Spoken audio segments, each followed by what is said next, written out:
Mario Gloria, roba ahorro con el círculo de especialistas.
Bueno, muy buenas noches a todos.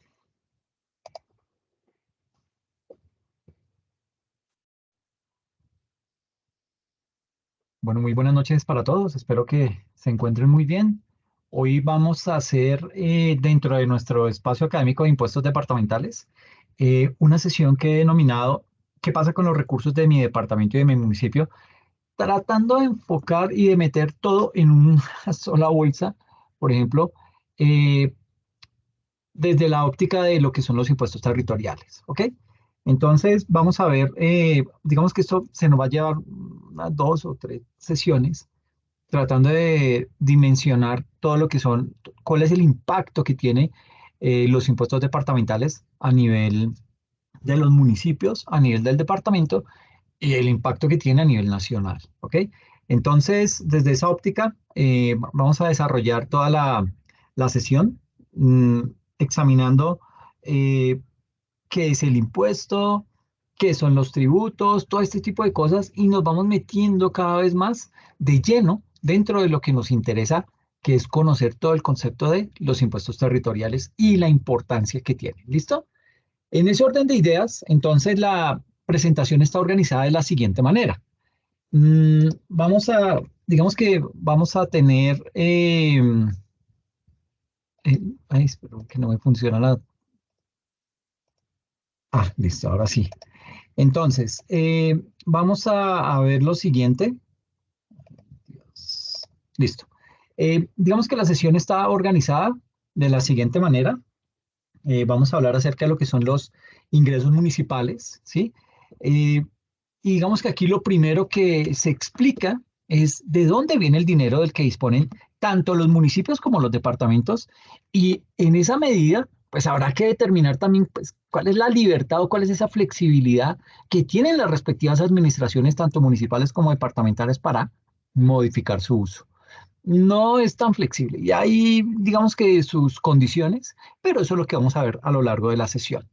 Eh, Esto de los ingresos municipales, pues digamos que esto es bien indispensable para evitar que en las campañas, como las que acabaron de pasar, campañas a alcaldías, a consejos, a administraciones locales, etcétera, etcétera, se hagan promesas para las cuales no hay recursos, ¿ok?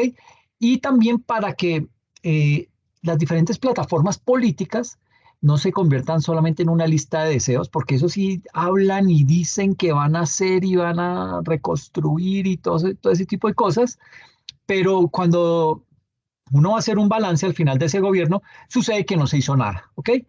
Es decir, hay que determinar que ese plan, que ese proyecto que tiene para desarrollar a lo largo de su mandato un alcalde o un gobernador, pues no se queden listas de deseos, sino que sean verdaderos planes de gobierno, ¿ok?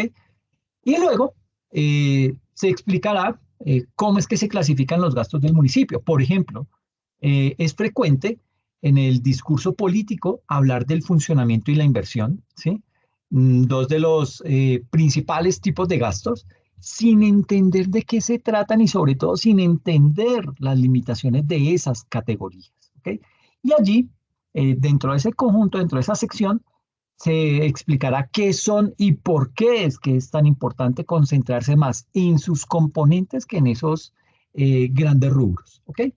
También vamos a hablar acerca de eh, la relación entre la nación y el municipio, que es como una segunda sección.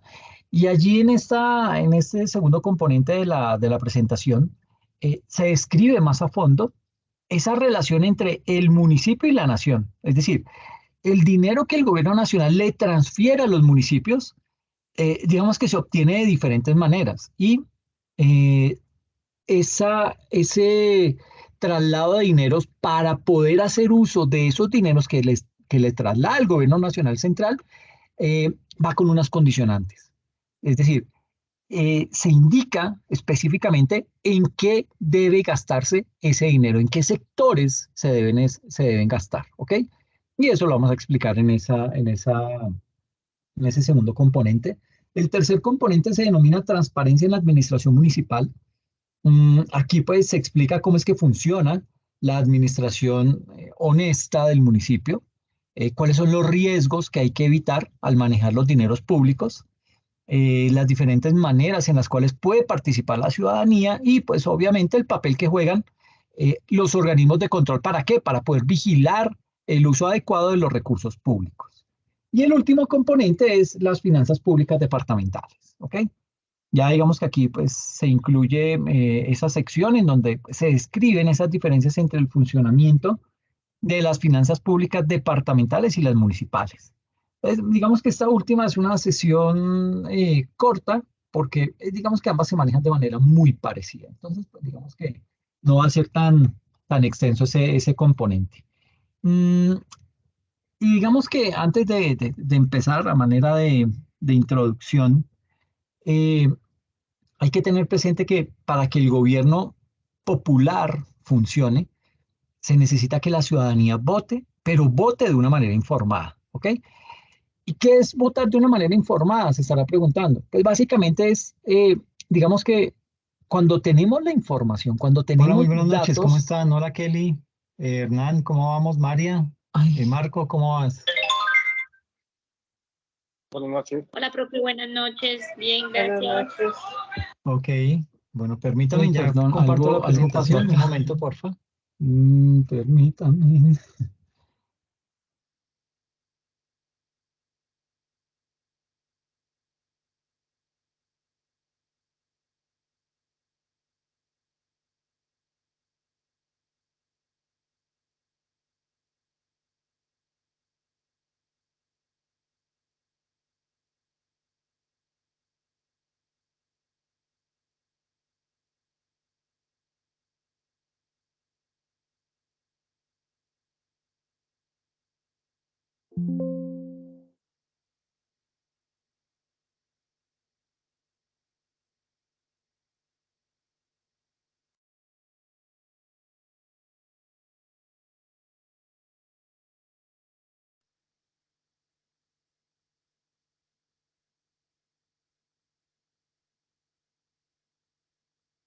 Listo, perdón, es que se me había cruzado ahí una grabación, pero bueno, ya estamos de vuelta. Entonces les decía que para que un gobierno pueda funcionar, pues se necesita que nosotros como ciudadanía votemos de una manera informada, ¿sí? Votar de una manera informada, pues básicamente hace énfasis es en que nos documentemos, ¿sí? Que conozcamos las finanzas del Estado, ¿sí? para que de esa manera no nos metan los dedos a la boca, como se dice vulgarmente, ¿ok? Porque ellos llegan a prometerle a usted el cielo y la tierra, ¿sí? Pero cuando usted conoce las finanzas, cuando usted conoce cuánto es el dinero que hay, cuando usted sabe que una obra es viable o no, pues usted ya, a usted no lo confunden, a usted no lo van a engañar. Entonces, usted sí, digamos que eso es lo que se considera un ciudadano informado, ¿ok? Y cuando tenemos esa información, ¿qué va a pasar? Pues que vamos a elegir servidores públicos que verdaderamente administren con honestidad el dinero que estamos aportando entre todos. ¿Para qué? Para financiar el Estado, para financiar el departamento o para financiar ese municipio. Si nosotros como electorado, sí, como ese constituyente primario, no conocemos cuáles son los ingresos y cuáles son los gastos del gobierno, llámese local, departamental o nacional, es decir, de dónde vienen los recursos, para qué alcanzan esos recursos, para qué no alcanzan definitivamente y cómo es que se deben utilizar, pues los cargos de elección popular van a ser ocupados realmente por quienes, digamos que van a ser desde esos candidatos que hacen promesas que resultan ser promesas atractivas, que resultan ser promesas como seductoras, pero que a la larga son imposibles de cumplir. Y a los gobernantes, pues de esa manera les va a quedar muy fácil apropiarse de los recursos que entre todos estamos aportando y lo hacen para su beneficio personal. Entonces, básicamente lo que quiero dejarles aquí en el ambiente es que necesitamos comprender las finanzas de los respectivos municipios y de los diferentes departamentos con el único propósito de ¿qué? De poder evaluar esas promesas de campañas de alcaldes y de gobernadores, de concejales y de diputados, ¿ok? Nosotros como ciudadanos, como colombianos, debemos distinguir entre lo que son promesas falsas, ¿sí? De esa demagogia y los discursos políticos serios, que pues, básicamente son discursos que están basados y están centrados en la realidad económica. Ahora bien, digamos que los principales departamentos y las grandes ciudades cuentan con cientos de funcionarios que están altamente capacitados en los detalles técnicos de la administración territorial.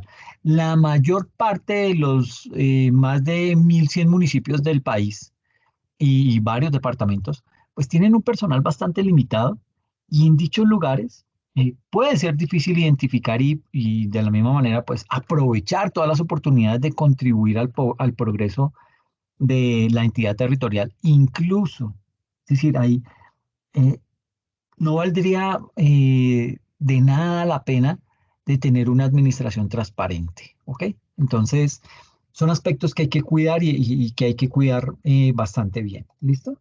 Entonces, después de esa pequeña introducción, ya entonces empezamos a mirar componentes básicos, o sea, lo mínimo que debemos conocer acerca de los impuestos. Entonces, lo primero que hay que arrancar diciendo es, ¿qué es el tributo? ¿Ok? Y pues básicamente podemos decir que el objetivo principal de los tributos es la recaudación del pago. ¿Ok? Es la recaudación del pago.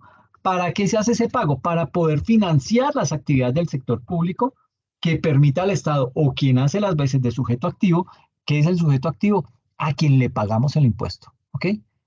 Y entonces dice acá, o quien hace las veces de sujeto activo, obtener los recursos para cumplir con los planes de desarrollo públicos.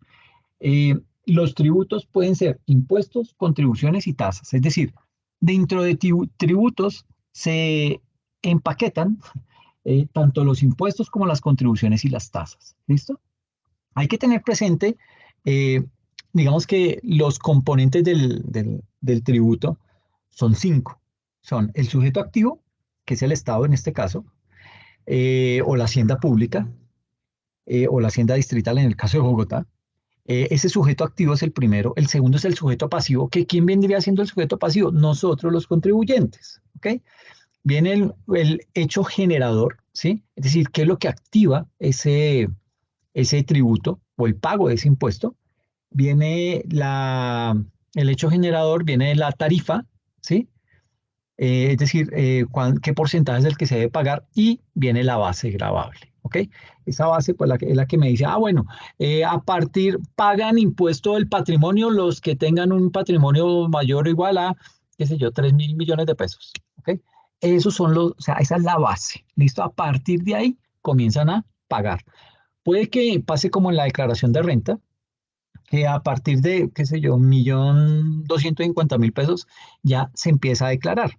Es decir, esa es la base para empezar a declarar, pero para empezar a pagar es otra, ¿ok? Entonces, son dos momentos. No siempre el que declara termina pagando, pero hay que tener en cuenta esos 5 componentes, ¿listo? Para que los tengan bien presentes. En otras palabras, el tributo consiste en el ingreso fiscal establecido por el poder del Estado y quienes contribuyen son los sujetos pasivos de los tributos como se expresa en el artículo 95, numeral 9 de la Constitución Política. ¿Qué dice ese artículo 95, numeral 9? Que por el hecho de ser colombianos, nosotros debemos aportar con las finanzas del Estado, ¿ok? Es decir, debemos hacer un pequeño aporte a través del pago de impuestos para que el Estado pueda cumplir a cabalidad sus proyectos, para cumplir sus obligaciones y para realizar inversiones, ¿ok? Eso desde el punto de vista de qué es el tributo, cuáles son las diferencias entre contribución, tasa e impuesto, ¿ok? Contribución, pues básicamente es el tributo cuya obligación tiene como hecho generador beneficios derivados de la realización de obras públicas o de actividades estatales. Ejemplo de ello puede llegar a ser una parada de metro, ¿sí? El asfaltado de una calle o la construcción de una carretera, de una plaza o de un parque, ya que se trata de una actuación pública dirigida a satisfacer una necesidad colectiva. Obtención de un beneficio de interés general y cuyo recaudo es utilizado para su beneficio. Ese tributo más generalizado es contribución por valorización, ¿ok? Eh, eso que, digamos, acá se cobra en Bogotá, digamos que hay unas obras puntuales y dicen, perfecto, esta obra impacta a tantos millones de personas de Bogotá, entre tal sector y tal sector. Entonces lo parametrizan entre tal calle a tal calle y entre tal carrera a tal carrera. ¿Ok? Entonces generan eso y dicen, ok, aquí está todo el impacto que va a tener esta obra. ¿Ok? Pero no es lo mismo el beneficio que va a obtener el que está pegado a la obra que se está desarrollando que el beneficio que va a obtener el último dentro de ese perímetro. ¿Ok? Entonces, en ese orden de ideas, ¿qué hace el IDU? Le dice a cada uno de los contribuyentes, le dice, bueno, como ustedes están más cerca y van a tener un impacto mucho más directo del beneficio de esta obra, ustedes van a tener que realizar una contribución más alta. ¿Ok? Y así lo van disminuyendo. Entre menor impacto, menor el monto que debe pagar por contribución. ¿Listo? Entonces, bueno, de eso pues hay mucha tela por cortar porque pues básicamente en Bogotá se ha recaudado muchísimo dinero frente a eso y las obras están totalmente quietas. Ustedes se han dado cuenta que hace muy poco empezaron a echar a andar esas obras y todo se acumuló y entonces la ciudad está medio colapsada en varios sectores porque pues obviamente convergen el desarrollo de muchas obras y pues ya como se acaba el periodo de Claudia López, entonces digamos que sí le entró el afán por empezar a realizar obras. ¿Listo? Entonces, eso es básicamente la contribución. ¿Listo? Viene también lo que es la tasa. La tasa es el tributo cuya obligación tiene como hecho generador la prestación efectiva por el Estado de un servicio público individualizado en el contribuyente. Se cobran como contraprestación, esas tasas se cobran como contraprestación directa y determinada de un servicio que recibe el ciudadano con su pago. Como ejemplos de tasas en Colombia destacamos los peajes, ¿sí? Que es producto de la decisión libre de viajar, y la sobretasa a la gasolina, que es producto de la decisión libre de tener un medio de transporte propio, entre otros servicios que presta el Estado. Entonces, mire que por eso que usted paga, recibe un beneficio directamente. Si usted no lo paga, pues no lo utiliza, ¿ok? Pero digamos que eso es lo que implica las tasas. Entonces ya tenemos claro lo que es contribución y lo que es una tasa. Ahora, entremos a mirar lo que es realmente el impuesto. El impuesto, también como las contribuciones y las tasas, son tributos que se exigen sin una contraprestación establecida. Es decir, usted paga, pero digamos que no sabe a dónde va a ir a parar ese pago que está haciendo, ¿ok? Diferente a la contribución que usted sabe que es por ese puente que le van a construir, por esa ciclorruta que van a construir cerca donde usted vive, etcétera, etcétera. O de una tasa, que es básicamente un tributo que usted paga para poder acceder a un servicio, un peaje, la sobretasa a la gasolina, etcétera, etcétera. Y el impuesto usted lo paga, pero no es que necesariamente eso se le vaya a retribuir. ¿Listo? Esa es una gran diferencia. Básicamente los impuestos se utilizan para distintos fines y bienes públicos, pero no existe esa relación directa. De hecho, constituyen la principal fuente de financiación de la administración pública, ¿ok? Y esos impuestos se clasifican en dos partes, en un impuesto directo y en un indirecto. ¿El directo a qué hace referencia? Se aplica sobre los bienes e ingresos económicos de las personas de manera periódica e individual, tal y como sucede con el impuesto sobre la renta o con el ICA. Y el impuesto indirecto es aquel que grava las transacciones o actividades que las personas realizan. Algunos ejemplos son el IVA, el impuesto al consumo, los aranceles, entre otros. Entonces, eso era como antes de arrancar ya y de meternos de lleno con nuestra temática, porque siempre es bueno tener claros esos conceptos para cuando estemos hablando de cada uno de ellos a lo largo de las sesiones. ¿Listo? En ese orden de ideas, entonces, a nivel de, ya hablando de los ingresos municipales, digamos que existen varias formas de analizar lo que son las finanzas públicas municipales. Y una de ellas es según el uso que se les puede dar a los recursos públicos con los que cuenta el municipio, ¿sí? Y este factor es de mucha importancia para los administradores locales. ¿Por qué? Porque eso es lo que les permite saber con qué recursos disponen, para qué, para poder desarrollar o para poder ejecutar sus programas de gobierno. Y también para poder saber con cuánto de esos recursos no puede disponer libremente, porque recuerden que esas transferencias que hace el gobierno nacional central a cada uno de los municipios en el país, los más de 1.100 municipios, eso tiene una destinación específica. Entonces le dice, mire, esto le voy a destinar 1 billón de pesos, de ese billón de pesos, 650.000 se van solamente para pago en temas de salud y los otros 350.000 solamente para temas de salud y educación, ¿ok? Entonces, digamos que eso es lo que tiene esas transferencias que le realiza el gobierno nacional central a cada uno de los municipios, ¿ok? Entonces, hay que conocer, usted como administrador público, usted como gobernante o como alcalde, pues usted tiene que saber de todos los recursos que le llegan vía de todos esos ingresos que percibe usted como que percibe en su municipio, pues usted tiene que saber cuáles son de libre destinación y cuáles no son de libre destinación, porque si no, usted está cometiendo un delito. ¿Listo? Pero de los delitos vamos a hablar hacia el final. ¿Listo? Entonces, lo que vamos a hacer es detallar los tipos de ingresos y sobre todo la disponibilidad de esos ingresos por parte de ese gobernante. Vamos a hablar también acerca de los tipos de gastos y el proceso para elaborar un presupuesto municipal. ¿Listo? Eso, digamos que eso resulta ser bien importante a lo largo del desarrollo del mandato de un gobernante. ¿Listo? Entonces, en ese orden de ideas, vamos a hablar acerca de lo que son los impuestos departamentales. Y aquí pues vamos a detallar los principales impuestos departamentales que se aplican en nuestro país. Esos impuestos están catalogados como el impuesto de registro, ¿sí?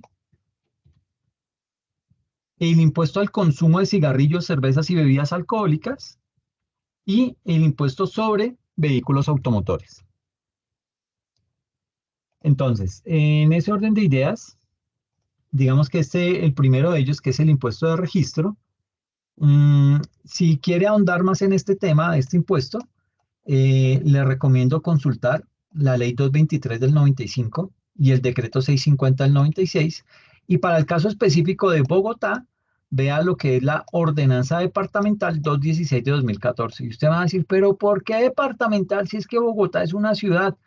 Sí, pero recuerde que Bogotá es distrito capital y por ende es considerado como digamos que está al nivel de un departamento. ¿Ok?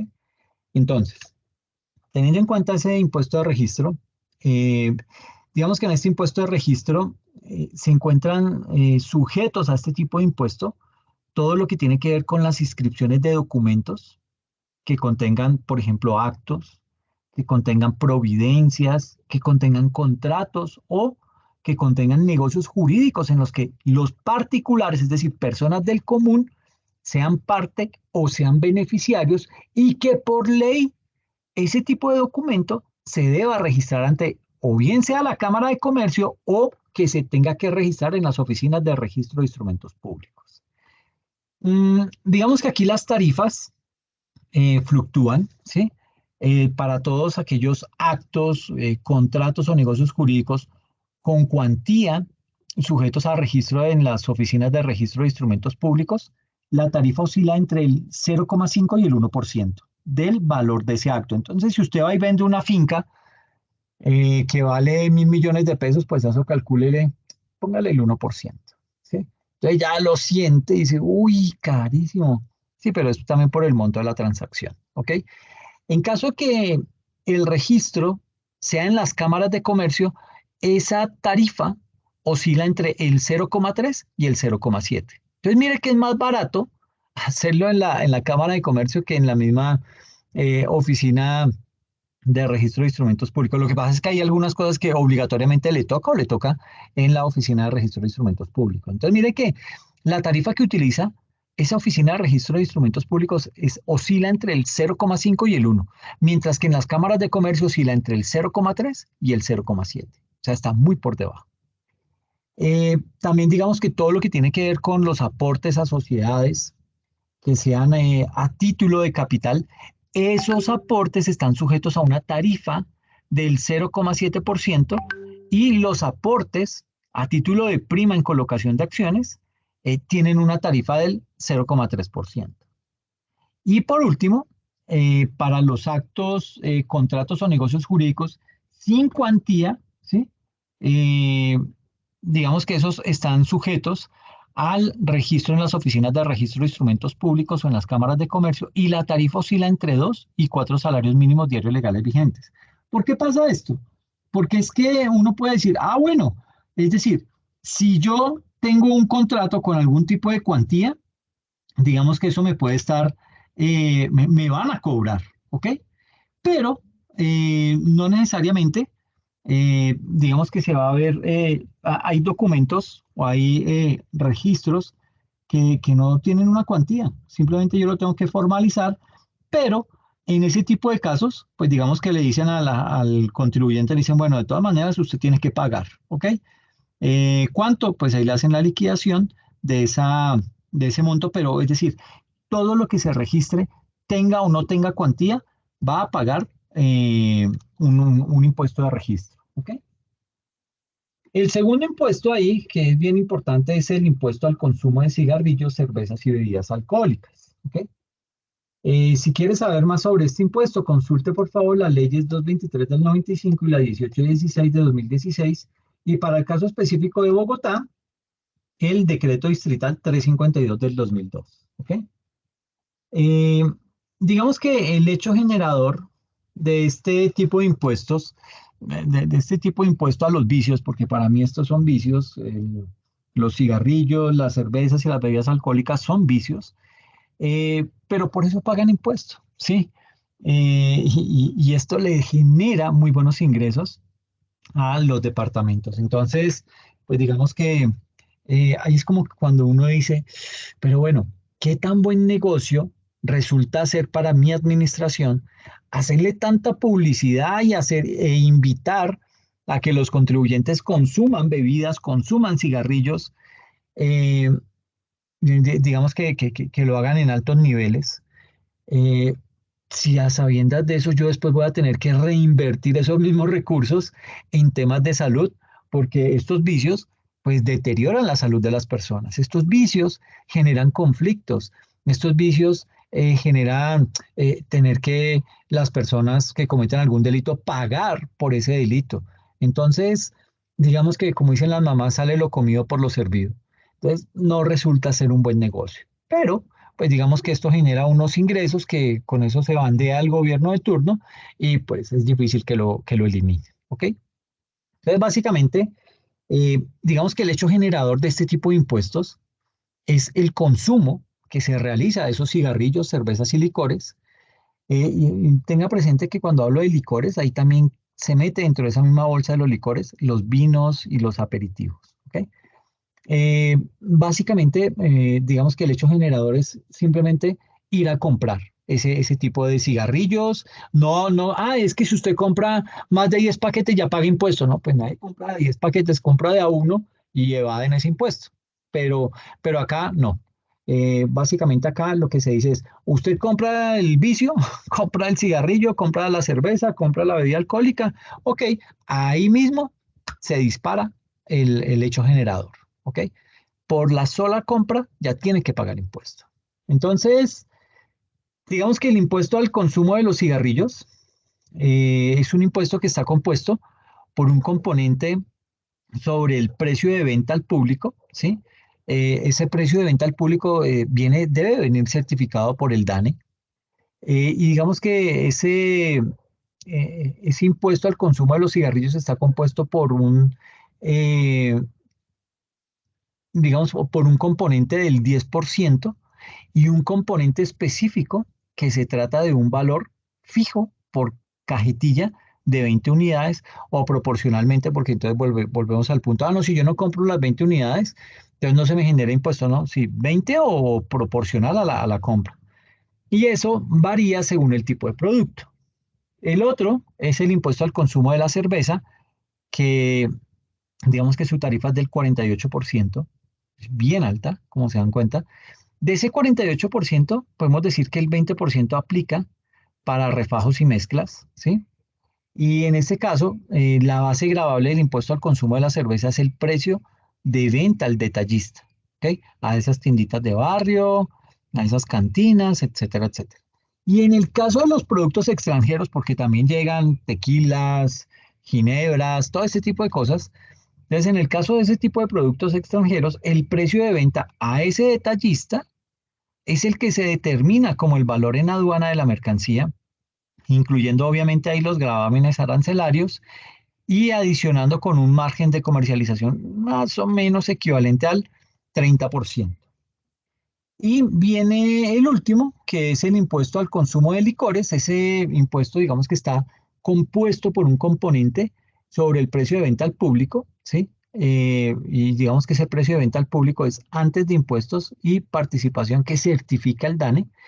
Y sobre el precio de venta al público se aplica una tarifa del 25% para licores y del 20% para vinos.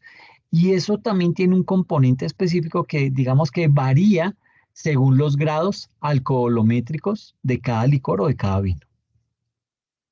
Y por último, tenemos lo que es el impuesto sobre vehículos automotores.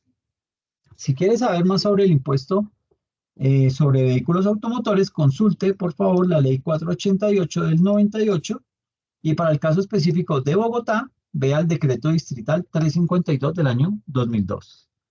Entonces, ese impuesto de vehículos eh, básicamente lo que hace es que grava la propiedad o grava la posesión de los vehículos. Aunque digamos que es un impuesto departamental, para el caso de Bogotá, el sujeto activo es el distrito capital de la ciudad. Y obviamente, pues el sujeto pasivo somos los que eh, tienen algún tipo de vehículo automotor. ¿Ok? Digamos que la base para liquidar el impuesto, este impuesto de vehículos, es el valor del avalúo comercial. Y ese valor del avalúo comercial se fija anualmente, lo hace el Ministerio de Transporte y lo hace mediante una resolución. ¿Ok? En Bogotá, las tarifas aplicables varían entre el 1,5 y el 3,5% del valor comercial de ese vehículo. Y es responsable de ese pago de ese impuesto el propietario o el poseedor de ese vehículo, incluidos los vehículos de transporte público. Eh, digamos que en este caso, para el impuesto de vehículos, el impuesto se causa el 1 de enero de cada año, ¿sí? Sin embargo, en el caso de los vehículos automotores nuevos, ese impuesto se causa en la fecha de solicitud de la inscripción en el registro terrestre automotor, así se llama, que deberá corresponder ¿con qué? Con la fecha de la factura de venta o en la fecha de la solicitud de internación. ¿Listo? Eso hay que tenerlo presente. Y aquí viene un caso muy particular y con todo este boom de el calentamiento global, de los objetivos de desarrollo sostenible del 2030, todo este tipo de cosas, digamos que hay un caso que resulta ser emblemático hoy para la humanidad y que básicamente demuestra que esto sí funciona y es básicamente el ejercer control a esos vehículos. Un ejemplo claro de esto es Singapur. Singapur es un país en donde, digamos que los vehículos que llegan a la venta, que son importados por Singapur, esos vehículos tienen, digamos que un precio, ¿sí? Y usted sabe que ya el solo hecho de no producirlos allá, de tener que importarlos, pues ya llega con un sobrecosto, ¿sí? Pero adicional a eso, el gobierno nacional que dice, bueno, tenga presente que Singapur es una ciudad de estado, ¿ok? Entonces, básicamente el gobierno que dice, bueno, yo quiero contribuir al cambio, a que el cambio climático no nos afecte, que este tema, pues digamos que lo podamos combatir, etcétera, etcétera. Se encarga de promover transporte a través de vías de vehículos de energía limpia, bicicletas, vehículos eléctricos, etcétera, etcétera. Y tienen las vías acomodadas para ese tipo de situaciones, para ese tipo de desplazamientos. Pero también hay que mencionar que para el caso de vehículos, llámese a gasolina, a gas, eléctrico, lo que sea, ese tipo de vehículos eh, no solamente llegan más costosos, sino que además tienen un sobrecosto adicional, ¿sí? Por el tema de la importación, pero aparte de eso, tiene un impuesto muy alto, un impuesto casi del 100% de lo que vale el vehículo. Entonces, si un vehículo hoy acá en Colombia vale, qué sé yo, 50 millones, fácilmente ese mismo vehículo en Singapur le vale 150 millones y ahí usted ya está pagando todos los derechos para que pueda transitar ese vehículo tranquilamente en la ciudad. Entonces, mire lo costoso que es. Aquí este tipo de medidas y lo que nos enseña este caso es que básicamente cuando se le toca el bolsillo al ciudadano, ahí es cuando él empieza a tomar conciencia acerca de lo importante y de lo relevante que termina siendo para él el hecho de tomar conciencia frente a esa problemática que estamos viviendo del cambio climático. ¿Listo? Entonces, eso básicamente para redondear acá el tema del impuesto, de esos tres impuestos departamentales, ¿sí? Eh, y hablemos ahora, y en concordancia con todo lo que tiene que ver con los ingresos y los gastos municipales, podemos decir que existen varias formas de analizar lo que son las finanzas públicas municipales. Eh, una de esas formas es según el uso que se les puede dar a los recursos públicos con los que cuenta ese municipio. Y ese es un factor que resulta ser de suma importancia para los administradores locales. ¿Por qué? Porque les permite saber con qué recursos disponen para poder ejecutar todos sus programas de gobierno. Y adicional a eso, también les permite saber con cuánto de esos recursos no pueden disponer libremente. Entonces, digamos que aquí en la diapositiva vamos a detallar eh, los tipos de ingresos y su disponibilidad, los tipos de gastos y el proceso para elaborar un presupuesto municipal. Básicamente podemos arrancar diciendo que los municipios tienen tres tipos de ingresos, ¿sí? Los recursos propios, los recursos provenientes de participaciones de los recursos del gobierno nacional, que básicamente se denomina transferencias, y todo aquello que se denomina recursos de capital. Adicionalmente, hay unos ingresos municipales por regalías, ¿sí?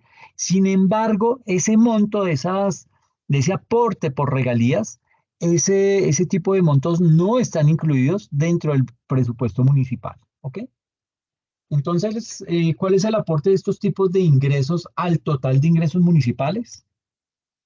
A nivel de recursos propios, representan el 32% de esos ingresos, Los recursos de capital representan un 25%, ahí estamos ya hablando del 57%, es decir, el 43% corresponde a transferencias de la nación, ¿ok?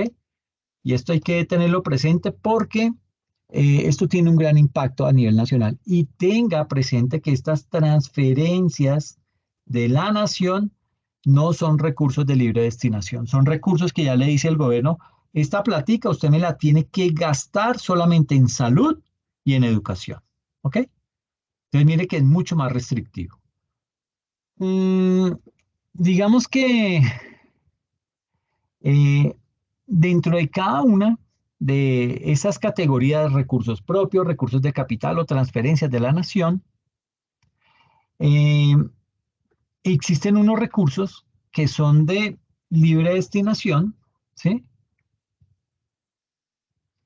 Que digamos que estos recursos de libre destinación están enmarcados en la ley 617 del 2001 y se entiende por ingresos corrientes de libre destinación aquellos ingresos que son corrientes, excluidas las rentas de destinación específica, entendiendo por esas las destinadas por ley o por acto administrativo a un fin determinado, ¿ok?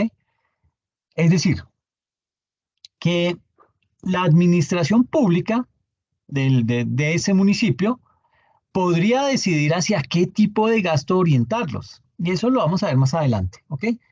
Y hay también otros ingresos que son de destinación específica, ¿sí?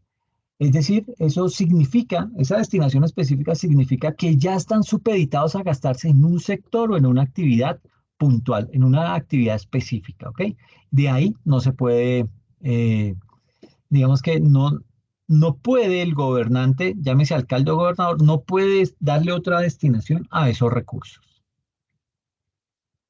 Y entonces vamos a hablar acerca de lo que son los recursos propios, que equivalen al 32% del total de ingresos de un departamento, de un municipio. ¿Ok? Esos recursos propios, que corresponden al 32%, son aquellos recursos que son generados directamente ¿por quién? Por el municipio. Por ende, esos recursos que se captan vía impuestos se pueden obtener de diferentes formas. Se pueden obtener vía ingresos tributarios, que básicamente representa el 87.5% de ese rubro, y el otro 12.5% lo complementan las tasas, las multas y las contribuciones, ¿ok? Que eso representa ese 12.5%. Eh, entonces aquí ya tenemos que empezar a hablar acerca de lo que son los ingresos tributarios. Como les decía, esos ingresos tributarios representan el 87.5% del total de ingresos de los municipios del país y son los que se obtienen por cuenta de los impuestos locales que están contemplados dentro del estatuto tributario y otras normas que regulen la materia.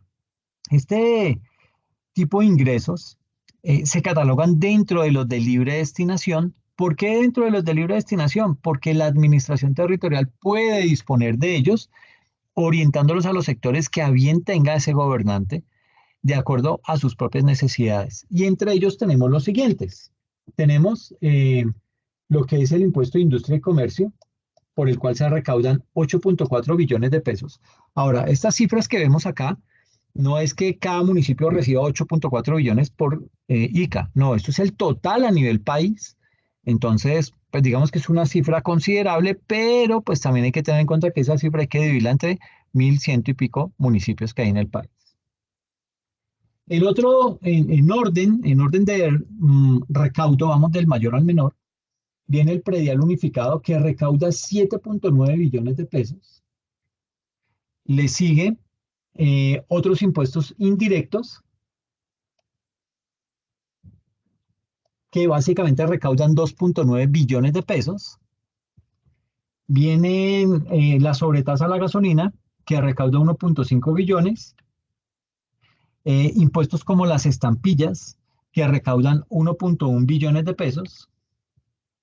El alumbrado público que recauda 1 billón de pesos. Y por este slide, también todo lo que tiene que ver con la delineación y el urbanismo, que recauda 400.000 millones de pesos. Ahora, aquí hay que tener presente que no todos estos cobros de impuestos se aplican para todos los más de 1.100 municipios a nivel nacional. No, para unos pueden que cobren estampillas, ¿sí? Como es el caso de Cartagena, como es el caso de Cali, de Palmira, Roldanillo, etcétera, ¿sí? Pero hay otras ciudades en donde se cobra el alumbrado público. En Bogotá no se cobra, ¿sí? Pero en otros municipios sí se cobra el alumbrado público y eso entra como ingresos o ingresos para el gobierno local, ¿ok? Entonces, como les digo, bueno, y vuelvo y les digo, esto es un tema que estos valores básicamente lo que hace es que se suma la totalidad de recaudo por parte de ese concepto de impuesto y con base en eso, pues digamos que se empieza a distribuir esos montos en cada uno de los municipios, ¿ok? Esto entonces, con base en estos ingresos tributarios, viene otro componente, porque no son solamente estos impuestos, hay más. También a nivel de ingresos tributarios, aquí tenemos también lo que son los avisos y tableros que recauda 364.000 millones en todo el país. Todo el tema de los teléfonos que recaudan 73.000 millones. Todo lo que se denomina circulación y tránsito por transporte público, 30.000 millones. Publicidad exterior visual que recauda 19.000 millones. El degüello de ganado menor recauda 10.000 millones de pesos. El impuesto de ocupación de vías, que recauda menos de 1.000 millones de pesos. Y el otro ítem es todo lo que se denomina registro de marcas y herretes, que recaudan menos de 1.000 millones de pesos. ¿Ok? Bueno, aquí vale la pena mencionar que este impuesto de avisos y tableros es un impuesto complementario del impuesto de industria y comercio. Y básicamente lo que hace ese impuesto de avisos y tableros es que grava la colocación de avisos, grava la colocación de vallas y de tableros que resulten ser visibles desde el espacio público. ¿Ok? Por eso es que en campaña electoral usted ve que hay escasez de ese tipo de mecanismos. A nivel de teléfonos, pues básicamente este impuesto se genera por la asignación y el uso de una línea telefónica para ese hogar o para esa familia. Luego lo que es la circulación y tránsito por transporte público, acá, digamos que es un impuesto a la circulación habitual de vehículos automotores, ¿sí? De servicio público, porque, o bueno, digamos que dentro de la jurisdicción municipal, ¿ok?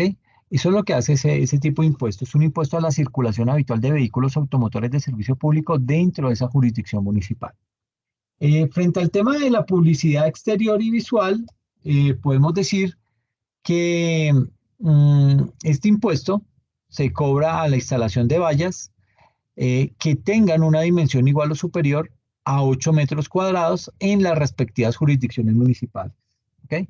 Es decir, si usted hace uno más grande, pues posiblemente se lo tumbe, se lo tenga que desmontar la autoridad tributaria en su departamento o en su municipio. Luego viene lo que es el degüello de ganado menor, que básicamente, ¿qué es lo que hace? Grava el sacrificio de ganado menor en jurisdicción de determinado municipio. No todos cobran los mismos impuestos, ¿ok? Y no todos los departamentos y municipios cobran esta cantidad de impuestos, no lo pueden hacer, ¿ok? Viene lo que es el impuesto de ocupación de vías. Ese impuesto de ocupación de vías es un impuesto a la ocupación de andenes y vías con materiales destinados a las obras, así como los campamentos provisionales. ¿Listo? Ese otro impuesto de marcas y herretes, que es este que recauda menos de 1.000 millones de pesos, digamos que este tipo de impuestos se genera por el incumplimiento de la obligación de registrar en las alcaldías los hierros que utilicen para la marca de ganado. ¿Se han visto cuando le colocan ese herrete a los ganados para marcar y poder identificar de dónde son, a qué rancho que pertenecen, pues eso, cuando usted tiene ese tipo de actividades, usted debe ir a registrar ese tipo de herramientas para que mediante ese impuesto el gobierno local lo autorice a utilizar ese tipo de medidas, ¿ok? Aquí cabe aclarar que no en todas las entidades territoriales necesariamente se cobran todos los impuestos que estamos señalando acá. Si bien todas tienen la facultad legal de hacerlo, pues no a todos se les ve muy bien ese tipo de situaciones. Eh, y aquí, hablando acerca de lo que son las eh, tasas, multas y contribuciones, esas tasas, multas y contribuciones, recuerden, constituyen más o menos el 12.5% de los ingresos de los municipios del país y son aquellos ingresos que se perciben por cuenta bien sea de pagos por un servicio prestado, ¿por quién? Por el Estado, esos son las tasas, o por los pagos por infracciones cometidas vía multas o contribuciones especiales aprobadas por los acuerdos del Consejo Municipal, que son contribuciones que son pagos que realizan los ciudadanos. ¿Para qué? Para el beneficio individual o para un grupo particular, por ejemplo, la contribución de valorización que beneficia al grupo de habitantes en las zonas en las que se realizan obras objeto de cobro, ¿sí? Aquí también digamos que se incluyen dentro de esta clasificación todos los ingresos por cuenta de bienes y servicios que son prestados por parte del municipio y todo lo que tiene que ver con los ingresos por cuenta de tasas, multas y contribuciones, digamos que esos los considera ese gobierno local como unos impuestos de unos recaudos de libre destinación y en ese rubro se encuentran los siguientes. Por ejemplo, tenemos acá en tasas, multas y contribuciones. El primer ítem son los intereses moratorios, por los cuales se recaudan 666 mil millones de pesos a nivel nacional, ¿ok? Por temas de tránsito y transporte, que son derechos de tránsito por zonas restringidas, 440 mil millones. Otras multas y sanciones, 438 mil millones. Contribución a la valorización y a la plusvalía, 165 mil millones. Otras ventas de bienes y servicios, 141 mil millones.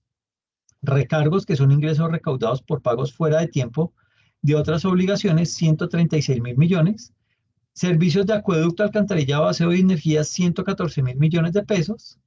Arrendamientos, que son ingresos percibidos en cumplimiento de contratos de arrendamiento de inmuebles, se reciben 92 mil millones.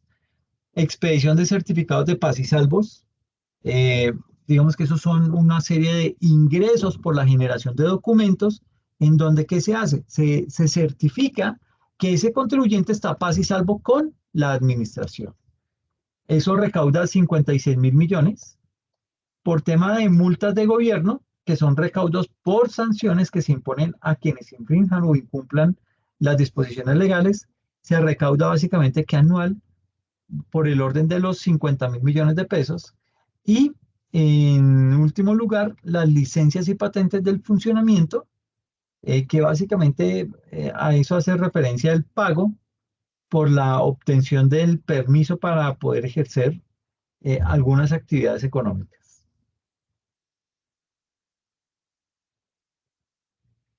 Listo. Y luego ya viene lo que son básicamente las, vamos a hablar aquí de las, ay, que se me hizo,